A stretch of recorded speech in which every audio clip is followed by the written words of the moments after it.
저는 오늘 이 설교를 준비하면서 제목을 어떻게 지을까 하는 부분에 대해서 굉장히 오랜 시간, 오랜 시간이라 그래서 몇 날 며칠을 고민한 건 아니고, 사실 설교 제목을 정하는데 그렇게 오래 걸리지 않아요. 그 본문이 있고 내가 생각하는 주제에 맞는 제목을 정하는 건 그렇게 어려운 일이 아닌데, 오늘 그 말씀을 준비를 하면서 제목을 뭐라고 써야 될까 굉장히 한 몇 분 정도 이렇게 앉아서 고민을 했어요. 왜냐하면 오늘 말씀의 제목이 뭡니까? 한번 같이 제목 읽어봅시다. 시작. 다시 한번. 깨어있을 준비하라. 너무 많이 들어온 말이에요. 그렇죠? 너무 많이 들어와서 어떤 위기감도 없고 어떤 절박함도 없고 그런 문장입니다. 여러분, 깨어 준비하라라는 이 말씀은 예수님 당시에도 있었던 말씀이고 2000년이 지난 오늘날에도 있는 말씀입니다. 2000년 전에 예수님께서 하신 이 말씀은 오늘 사는 우리들에게 이것은 그냥 하나의 신앙 구호처럼 여겨집니다. 그러니까 신앙 구호처럼 여겨진다는 얘기는, 제가 어렸을 때 대표적인 신앙 구호들이 있었어요. 뭐냐면 예수 천당, 불신 지옥, 말씀 충만, 성령 충만. 어려서 신앙생활을 하셨던 분들은 이게 무슨 얘기인지 이해하실 겁니다. 이게 교회, 소위 얘기하는 교회에서 말하는 신앙 구호였어요. 여러분, 그러나 요즘 시대에 예수 천당, 불신 지옥을 외치는 교회들 별로 없습니다. 아니, 그 진리를 전하는 게 없다는 것이 아니라 예수 천당, 불신 지옥이라는 구호를 외치는 교회들은 없어요. 그렇죠? 말씀 충만, 성령 충만을 외치는 교회들은 없다는 거예요. 왜냐하면 요즘에는 모든 종교에도 구원이 있다라고 주장하는 그런 시대를 우리가 살고 있고요. 그 다음 말씀 충만, 성령 충만 이러면 왠지 좀 유치한 것 같아요. 그렇죠? 교회가 좀 이렇게 지적이지 않고 굉장히 좀 저차원적인 것 같고, 너무 어린 아이 성경 무슨 유치원 저기 같고, 굉장히 그렇게 생각을 합니다. 그리고 더더군다나 성경을 꽤나 많이 연구하고 가르치는 그런 사람들에 의해서 자행된 종말의 거짓 날짜 제공 때문에 이제는 종말을 말하고 재림을 말하는 사역자, 그리고 그 교회는 2단, 3단 취급을 받는 그런 시대를 우리가 살고 있습니다. 아무리 계시록을 얘기를 하고 예수님의 재림에 대한 이야기를 해도 크게 동요하지 않아요. 그리고 관심 있어 하지 않아요. 그리고 오히려 그런 것들을 이야기하면 좀 더 이상한 눈초리로 쳐다보는 그런 시대를 우리가 살고 있습니다.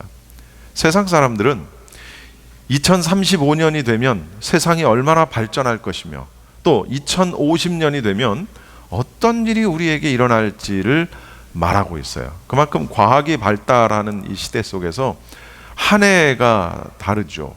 한 해 다른 엄청난 그 과학적 발전의 시대를 살고 있기 때문에 앞으로 10년 뒤, 20년 뒤는 우리가 상상도 하지 못하는 그런 시대를 살게 될 것입니다. 사람들은 거기에만 온통 관심이 쏠려 있어요. 그러나 우리는 생각해야 한다는 것이죠. 무엇을? 2035년에 과연 교회가 존재할 수 있을까? 또는 교회 공동체가 존재할 수 있을까? 이런 교회 건물이 혹은 이런 교회 공동체가 모여 앉아서 이렇게 너무나도 자유스럽게 편안하게 예배할 수 있을까? 과연 지금으로부터 10년이 더 지난 그런 시대에, 그리고 2050년에는 과연 이 세상이 존재는 할까? 제 생각에 2050년 존재하지 않을 것 같은 느낌이 들어요. 어쩌면 그 전에 예수님이 재림하실 수도 있겠다 하는 그런 생각이 듭니다. 여러분, 오늘 마태복음 24장은 예수님께서 마태복음 24장 전체적으로 서머리를 좀 잠깐 하면, 예수님께서 예루살렘 성전이 무너질 것을 예언하신 뒤에 난리와 난리의 소문이 있을 것이다. 그리고 거짓 그리스도와 거짓 선지자들이 일어나서, 그런데 심지어 이들은 큰 기적들을 보이면서 믿는 자들을 미혹할 것이다. 이런 예언의 말씀을 해주십니다. 그리고 환난 후에 인자의 징조가 하늘에서 보이겠고 땅의 족속들이 통곡하며 인자가 구름을 타고 능력과 큰 영광으로 오시는 것을 볼 것이다. 이렇게 지금 말씀을 하시면서, 그리고 이제 성도들의 휴거를 말씀을 해주세요. 그래서 마태복음 24장은 굉장히 중요한, 특히 요즘 시대에 재림을 준비하는 신앙을 가진 우리들에게 있어서는 굉장히 중요한 장이 마태복음 24장입니다. 그리고 그 다음에 예수님께서는 무화과 나무 비유를 듭니다. 그리고 그 때에 대한 말씀을 해주세요. 무화과 나무 비유를 들어서 때에 대한, 회복에 대한 말씀을 해주시고, 하지만 그 날과 그 때는 아무도 모른다. 천사도 모르고 심지어 나도 모른다. 예수님조차도 그 날과 시는 알 수 없다. 그런데 사람들이 자꾸 날짜 계산을 해요.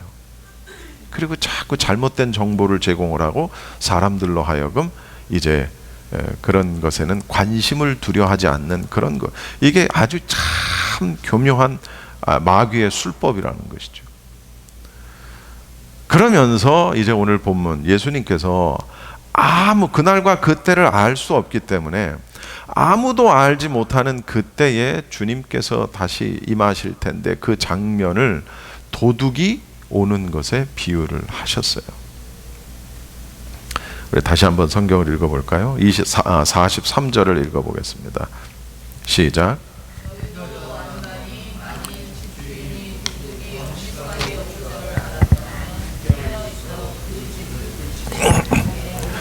너희도 아는 바니.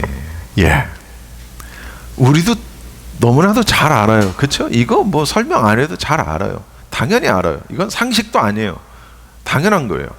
도둑이 몇 시에 우리 집에 오겠다라고 예고하면 도둑 맞을까요? 물론 제가 어려서 굉장히 그 추리 소설을 많이 읽었습니다. 그 추리 소설이 저는 재밌더라고요. 혹시 읽으신 분들 중에 궤도 루팡이라는 그 도둑을 혹시 아십니까? 궤도 루팡은 내가 언제 몇 시에 어느 집에 가서 무엇을 훔치겠다라고 예고를 합니다.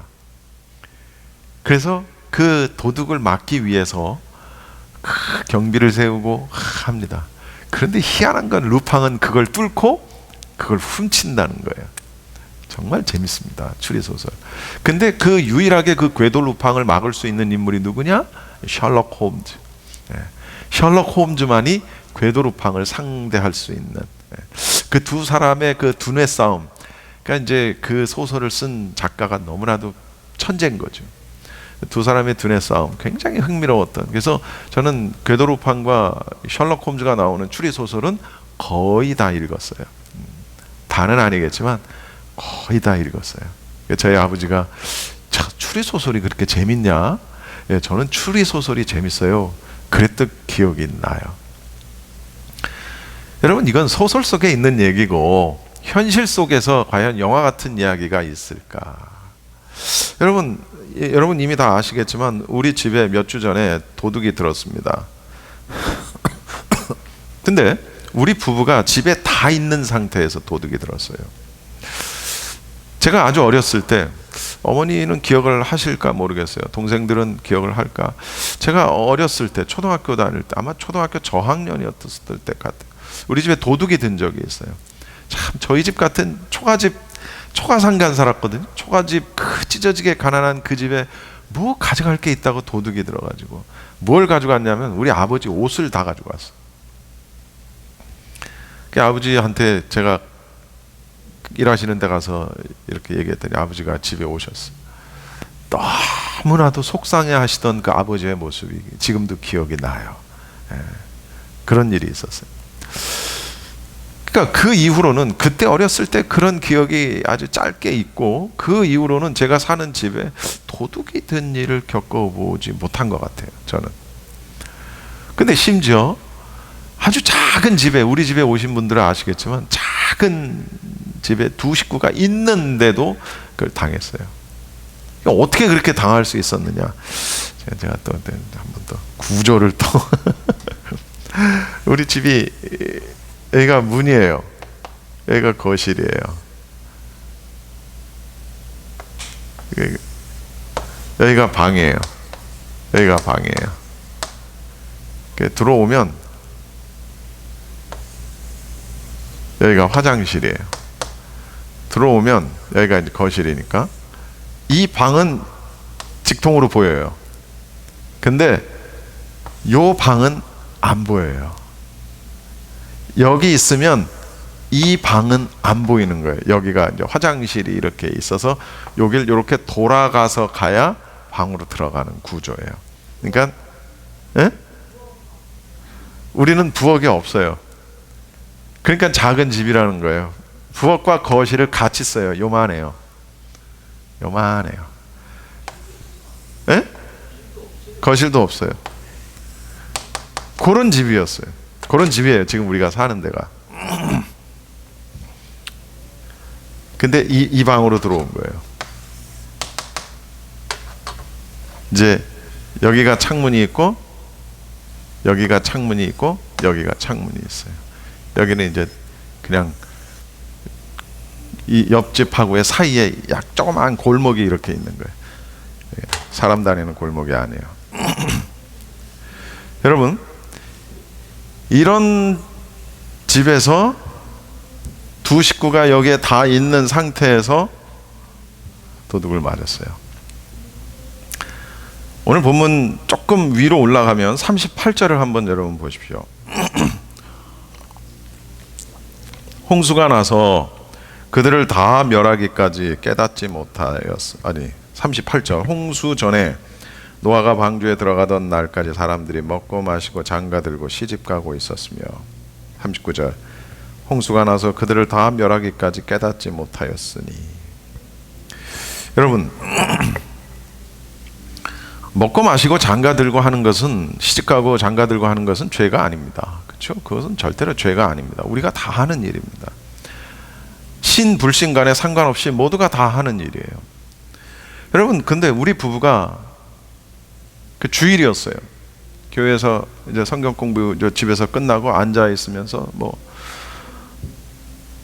그 거실에서 밥 먹고 집사람 설거지하고 저는 앉아서 인터넷 하고 또 둘이서 또 이런저런 대화하고, 그리고 난 다음에 잠을 자려고 들어갔더니 집이 약간 이상한 거예요. 저희는 아무 잘못한 게 없어요. 그렇죠? 뭐 밥 먹고 인터넷 하고 설거지하고 두런두런 이런저런 얘기한 게 잘못된 게 아니잖아요. 그런데 그 시각에, 똑같은 시각에 도둑은 우리 집 안방에 창문을 뚫고 집으로 들어온 겁니다.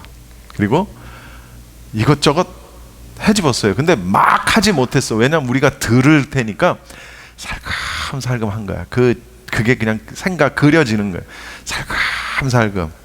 그래서 제가 이제 문을 열고 들어갔는데 뭔가 이상해요. 이게 왜 여기 있지? 집사람이 뭘 이렇게 했나? 근데 뭐가 박스가 하나 있는데 그게 침대 위에 있어요. 이게 침대 위에 있을 이유가 없는 건데, 그래서 내가 집사람을 불러서 이거 당신이 옮겼어? 들어오더니 어머 아닌데? 이러는 거예요. 그 순간 창문 열어봐. 그래가지고 창문을 딱 여니까 방충망이 없어.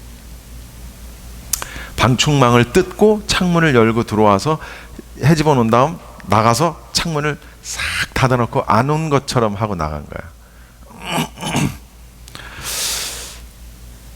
여러분, 그제서야 알았어요. 도둑이 왔었구나 라는 사실을 그제서야 알았어요.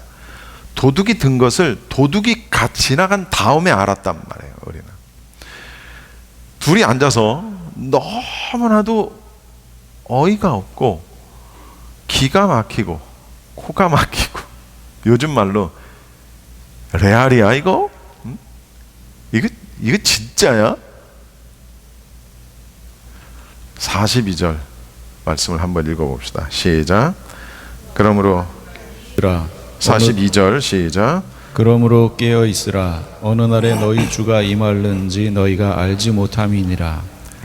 주님 오심을 도둑에 비교해서 모양이 좀 안 나긴 하지만, 그러나 너무나도 이해하기가 쉽고 확실한 재림의 때에 대한 비유가 바로 이 비유입니다.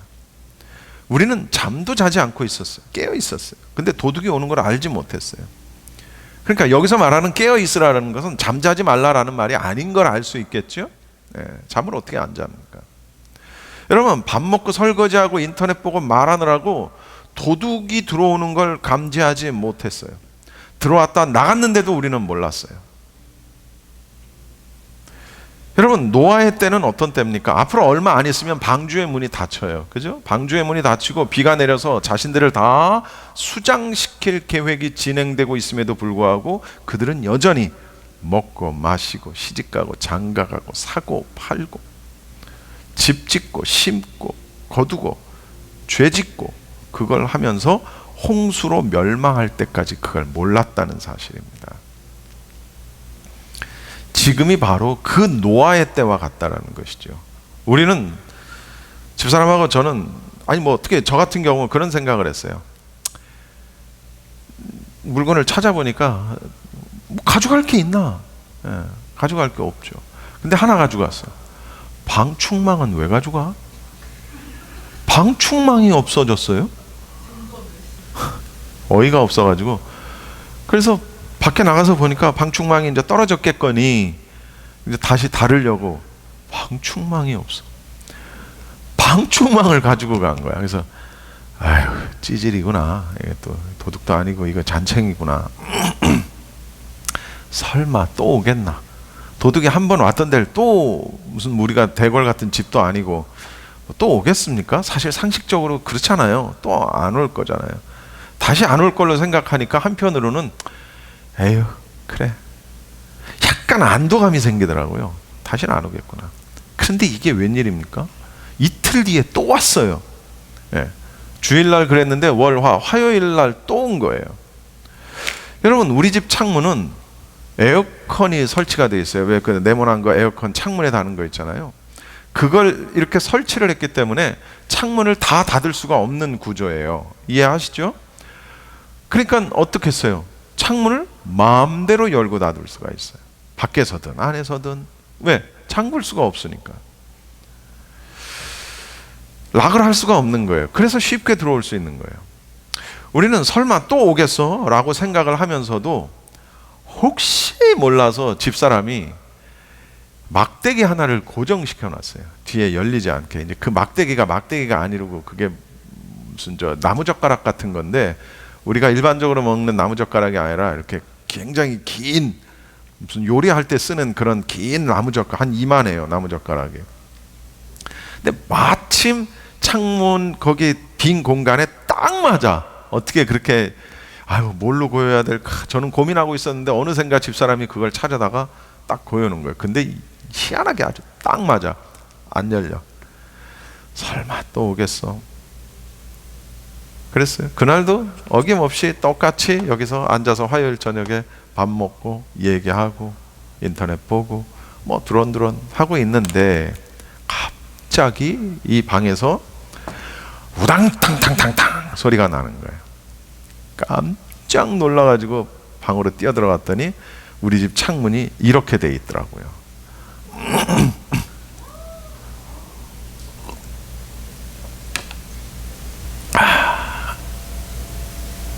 이렇게 돼 있어요. 두 개인데, 뭐 똑같은 거예요. 여기서 이제 내가 바로 창문 쪽으로 누워서 자고, 집사람이 이쪽에서 자고, 에어컨이 저렇게 돼 있어서 창문을 꽉 못 닫는 거예요. 딱 이렇게 돼 있어요. 들어가니까. 여러분, 도둑들 자기들도 놀랐어. 그래가지고 도망간 거예요. 창문을 열려고 했는데 안 열리거든. 그러니까 창문을 친 거예요. 그래서 쳐가지고 밀어가지고 그 다음에 들어오려고 했는데 이게 탁 쳤는데 밑으로 떨어지면서 저 벽에 부딪히면서 우당탕탕탕탕탕 소리가 난 거예요. 그들은 도망가는 소리가 이제 들리고, 매니저한테 이 사진을 보냈어요. 또 들어왔다. 그리고 경찰을 불렀습니다. 근데 이 창문을 지금 여기서는 안 보이는데 바깥에는 이제 흙먼지 같은 게 오랫동안 이제 묻어 있는데 거기다가 손을 대고 밀었기 때문에 아주 그냥 자기들 손 지문을 큼지막하게 찍어놓고 간 거예요. 그래가지고 지문 채취반까지 경찰이 와서 지문 채취 다 해가고. 여러분, 만약에 제가 하고 싶은 얘기가 뭐냐면, 제가 에이 설마 또 오겠어? 라고 생각하고 아무것도 하지 않았다면 화요일날 똑같이 그대로 당하는 거예요. 아무것도 하지 않았다면. 한번 왔는데 또 오겠어? 똑같은 방식으로 또 당했을 거예요. 그러나 그래도 혹시 하고 무언가 대비를 준비를 해놨기 때문에, 창문이 열리지 않도록 조치를 취했기 때문에 도둑은 우리 집을 들어오지 못했던 거예요. 그리고 걸음아 나 살려라 도망간 거예요. 여러분, 첫 번째 도둑이 왔을 때는 헛웃음이 났는데 이틀 뒤에 두 번째 도둑이 든 다음엔 제가 손이 떨리더라고요. 그게 도둑이 무서워서 손이 떨리는 게 아니고, 아, 이런 일이 있을 수 있구나. 이런 일이 있을 수 있구나. 뭐 그동안에 간간히 도둑이 들었다면 아이씨 도둑이 또 들었네 뭐 이러고 말았을 건데, 이런 일 누가 평생 한 번 당할까 말까 한 일 아닙니까? 그런 일을 딱 두 번이나 연거퍼서 그렇게 하고 나니까 망감이 교차하는 거예요. 그러면서 사실 오늘 이 본문 말씀이 그때 떠올랐어요. 제 개인적으로는 도둑이 어느 시각에 올 줄을 알았더라면 그 집을 뚫지 못하게 하였을 것이다. 그러면서 44절 말씀하시죠. 44절 같이 읽어봅시다. 시작. 이러므로 너희도 준비하고 있으라. 생각하지 않은 때에 인자가 오리라. 여러분, 난 이틀 뒤에 우리 집에 도둑이 또 올 것이라는 사실을 전혀 알지 못했지만 그래도 혹시 몰라서 준비해 놓은 막대기, 사실은 긴 나무젓가락이었지만 그것 때문에 도둑이 우리 집에 들어오는 걸 막을 수 있었어요. 여러분, 10명의 처녀들의 이야기를 잘 아실 겁니다. 신랑을 기다리다가 너무 더디 오니까 10명의 신부들이, 처녀들이 다 졸아요. 다 꾸벅꾸벅 졸다가 다 잠이 듭니다. 여러분, 어떤 일이 더디 일어난다라는 것이 우리를 굉장히 방심하게 만든다는 거예요. 모세가 시내산에 올라서 10계명을 받을 때 한참 동안을 내려오지 않습니다. 모세가 더디 오는 걸 보고, 더딤을 보고 이스라엘 백성들은 결국 그걸 참지 못하고 뭘 만들어요? 금송아지를 만들어서 그것을 경배하는 일을 보게 됩니다. 물론 그들은 그것에 대한 대가를 치러야만 했습니다. 여러분, 10명의 처녀 가운데 5명의 처녀는 똑같이 졸고 잤을지라도 준비해 놓을 건 해놓고 잤다는 거예요. 여러분, 준비한 게 뭡니까? 다른 거 아니에요. 어둠을 밝힐 등, 그리고 그 등에 불이 꺼지지 않도록 하는 기름 2개밖에 없었어요. 여러분, 그 신부는 많은 지참금을 준비한 게 아니에요. 많은 돈을 준비한 게 아니에요. 명성과 명예를 준비한 게 아니에요. 밤낮 없는 봉사로 그걸 준비한 게 아니라는 거예요. 여러분, 목사, 장로, 권사, 집사, 직분을 준비한 게 아니란 말이에요.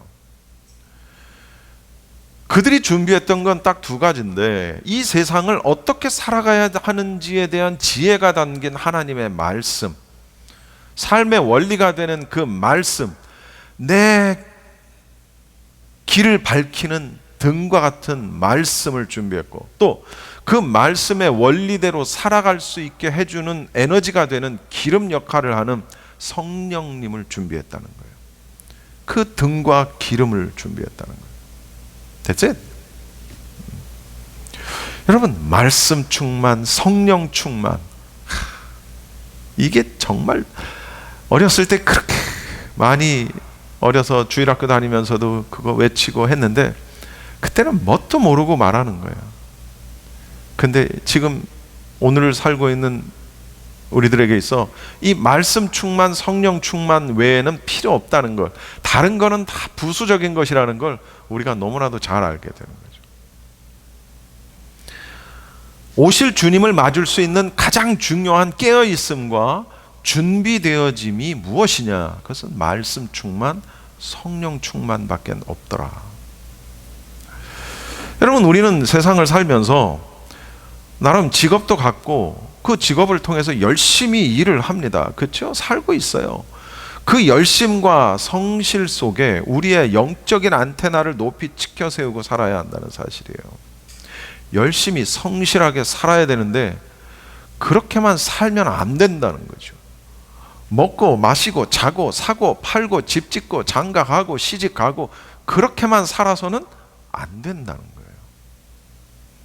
지금 노아의 방주의 문이 닫힐 수 있다라는 사실을 모르는 거예요. 여러분, 노아의 방주가 얼마나 오랜 시간, 뭐 성경학자들마다 해석이 달라서 어떤 사람은 뭐 40년이다, 어떤 사람은 90년이다, 어떤 사람은 120년이다. 뭐가 됐든 무슨 노아의 방주를 몇 개월 만에 뚝딱 지은 게 아니란 말이에요. 굉장히 많은 세월이 지나서 그 방주를 지었는데 사람들은 아휴, 저 미친 너 있네. 이 바람 한 점 없는 날 무슨 비가 온다. 그리고 배를 세상에 산 위에다가 짓는 멍청한 사람이 어디 있나. 그렇게 놀리고 비아냥거리고 약 올리고 조소하면서 그 많은 시간을 허비해버렸다는 것이죠. 그 중에는 열심히 산 사람도 있을 거고, 그렇죠? 그 중에는 또 엄청난 죄악 속에서 산 사람도 있을 거고, 그 중에는 또 좀 착했던 사람도 있을 거예요. 그렇죠? 우리는 먹는 일에만, 사고 파는 일에만, 이게 필요 없다는 말이 아니라 우리는 구조적으로 어쩔 수 없이 그렇게 살 수밖에 없게 되어 있잖아요. 그러나 노아의 때처럼 그렇게 노아의 때에 사람들이 생각했던 그런 생각으로 살아서는 안 된다는 것이죠. 우리에게는 또 다른 영적인 민감성, 영적 안테나를 세우고 살아야 한다는 것. 주님의 재림이 언제 일는지 알 수 없어요. 정확한 날과 시는 알 수 없어요. 여러분, 시간 계산하는 건 다 가짜입니다. 마귀의 짓입니다. 만약에 예를 들어서 어찌 하다가 시간 계산을 했는데 그게 하나님 생각하고 딱 맞았네? 그럼 하나님이 어떻게 하세요? 저는 뭐 어떻게 알았지 저거? 에이씨, 그날 나 안 간다. 이렇게 되는 거예요. 우스겠어요. 저거 어떻게 알았지? 저 IQ가 높네. 난 그날 안 갈 거다. 안 맞는 거예요. 절대로 맞지 않는 거예요. 절대로. 그러나 예수님 뭐라고 말씀하세요? 무화과 나무의 잎사귀를 보고 계절의 끝을 알 수 있듯이 구름이 잔뜩 끼면 아하, 비가 오겠구나. 알 수 있는 거예요. 여러분, 세상의 징조를 성경의 원리로 이렇게 보면 짐작할 수 있다라는 것이죠. 그래서 이 말씀 뒤에 예수님께서 뭐라고 말씀하셨냐면 때를 따라 먹일 양식. 이게 어린아이에게 먹일 양식이 있고 노인에게 먹일 양식이 있고 젊은이들에게 먹일 양식이 있고 다 다른 거예요. 어린이에게, 어른들이 먹는 걸 먹일 수가 없는 것이죠. 치아가 다 빠진 노인에게 먹일 양식이 우리가 먹는 딱딱한 음식과 그런 것이 아니죠. 다 때를 따라 먹일 양식이 다른 거예요. 교회는 성도들에게 공급해야 할, 요즘 우리 시대에 성도들에게 공급해야 할 양식이 무엇이냐라는 걸 목회자들은 판단해야 되고, 성도들은 지금 우리가 먹어야 할 양식이 무엇인가. 아직도 우리는 세상적인 행복을 바라고 있고 세상적인 복받을 궁리를 하고 있고, 행복이 나쁜 건 아니고 복받는 게 나쁜 건 아니지만, 그러나 진정한 행복은 무엇인가, 진정한 복은 무엇인가도 생각해 봐야 되고, 그리고 오늘날 우리 시대에 우리가 기도해야 할 기도의 포인트는 무엇인가 라는 것도 우리는 알아야 한다는 것이죠.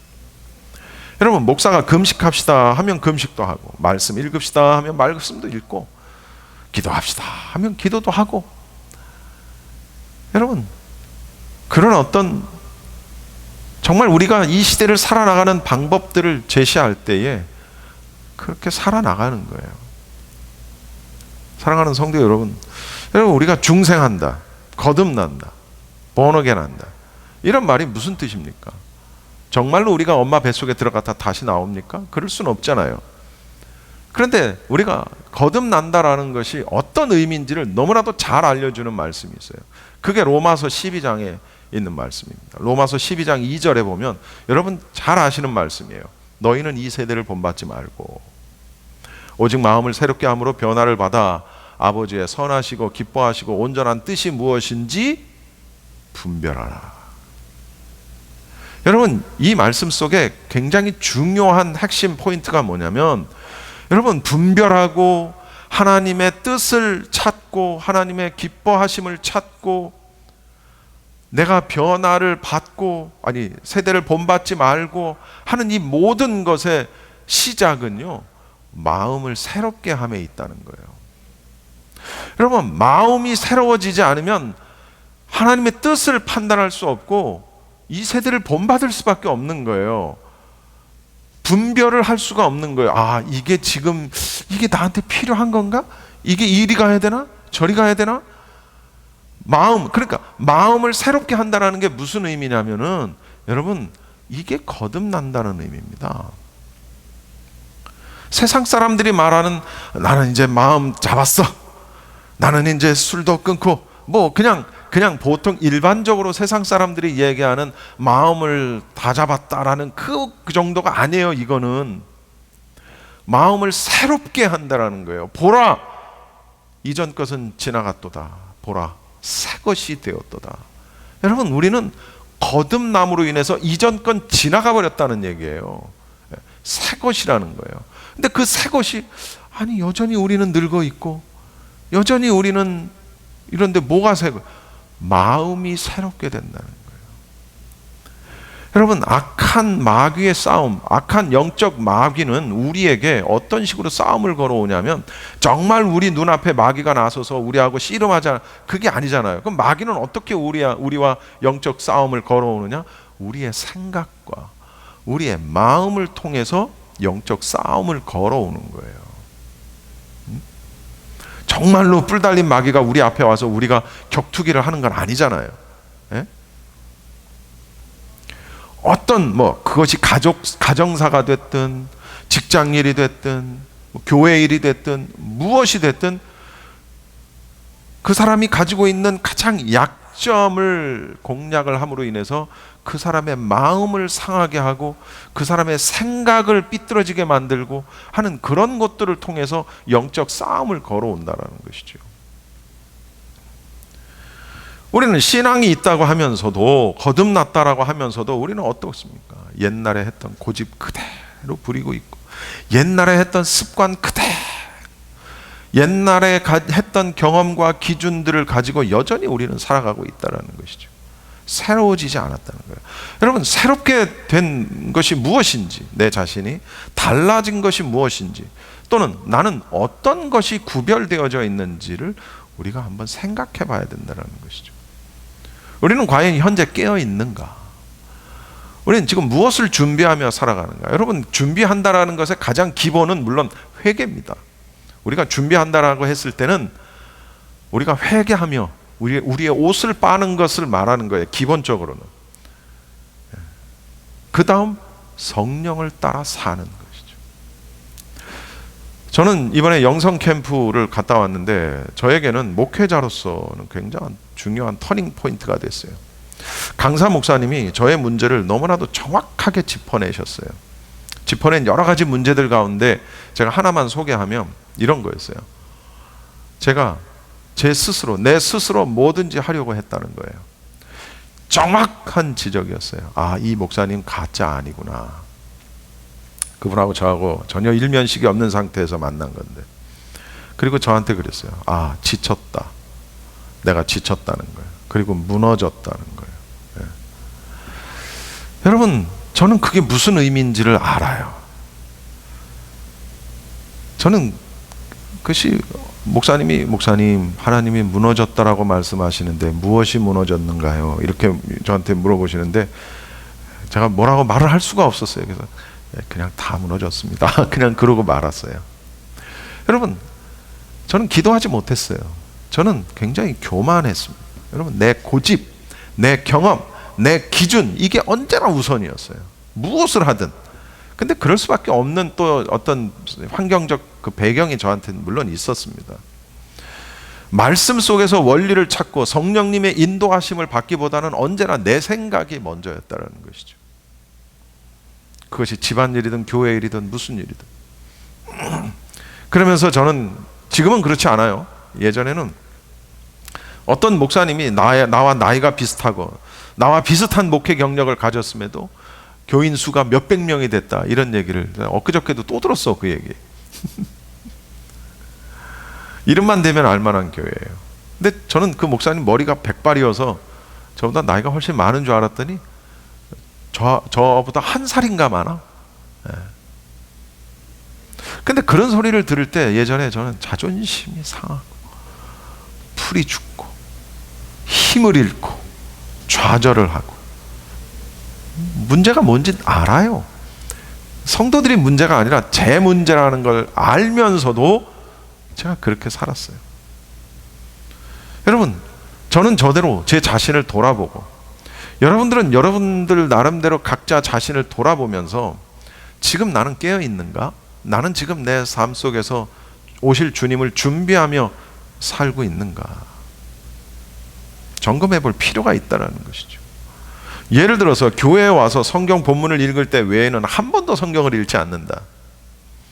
식사 기도 외에는 한 번도 나는 기도해 본 적이 없다. 나는 한 주 동안 교회 오기 전에 살면서 한 번도 주님을 생각해 본 적이 없다. 그러면 우리는 과연 내게 구원이 있는가? 라는 것을 점검해 볼 필요가 있다는 것이죠. 물론 우리 성도들 중에는 그런 분들은 안 계세요. 제가 알기 때문에 이런 말씀을 드리는 거예요. 여러분, 다 꺼져버린 등불, 다 달아버린 기름, 그 기름을 사러 간 사이에 신랑은 온다는 거예요. 참 희한하죠.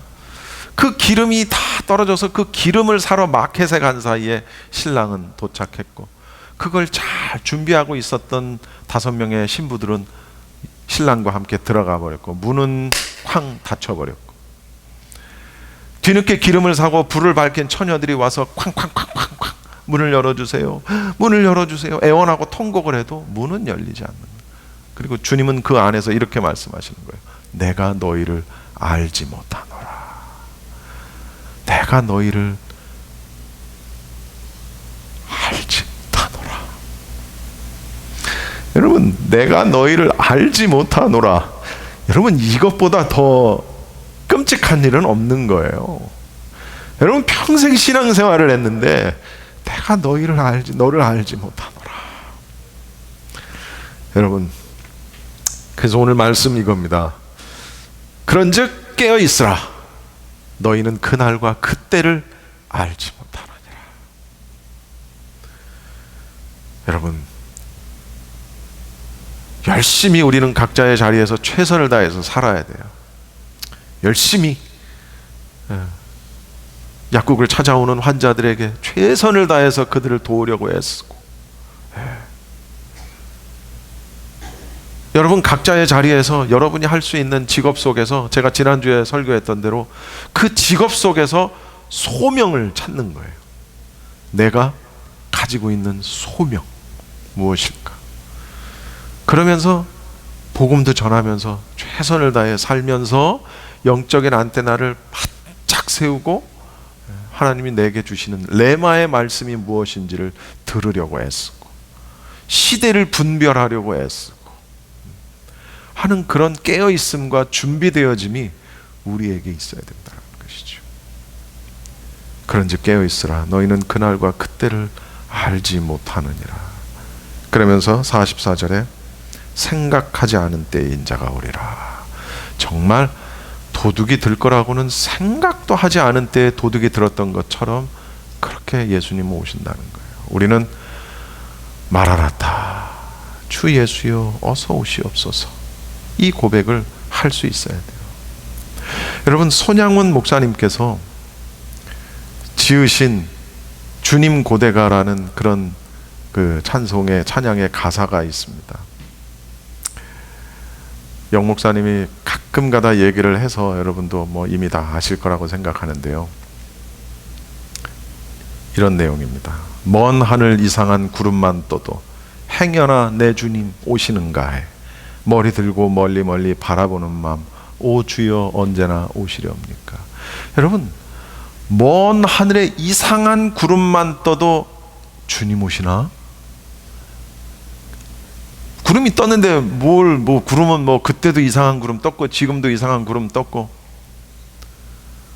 먼 하늘 이상한 구름만 떠도 행여나 내 주님 오시는가 해 머리 들고 멀리 멀리 바라보는 마음 오 주여 언제나 오시렵니까? 여러분, 이 신앙을 우리가 가져야 한다는 거예요. 손양원 목사님은 주님 오시는 거 보지 못하고 한참 전에 소천하셨지만, 그러나 그 손양원 목사님이 살아가시던 그 시대에 이 신앙으로 살았다는 것이죠. 여러분, 우리 시대에 어쩌면 우리가 주님의 재림을 못 보고 죽을 수도 있겠지만, 그러나 우리가 살아있을 때 주님이 오실 것처럼 우리가 이상한 구름만 봐도 주님이 오시나 생각하면서 영적인 안테나를 세우고 늘 깨어있고 준비하며 살아야 된다는 것입니다. 이 말씀이 저와 우리 여러분 모두에게 마음속에 씨앗이 되는 그런 말씀이 되기를 바랍니다. 기도하겠습니다.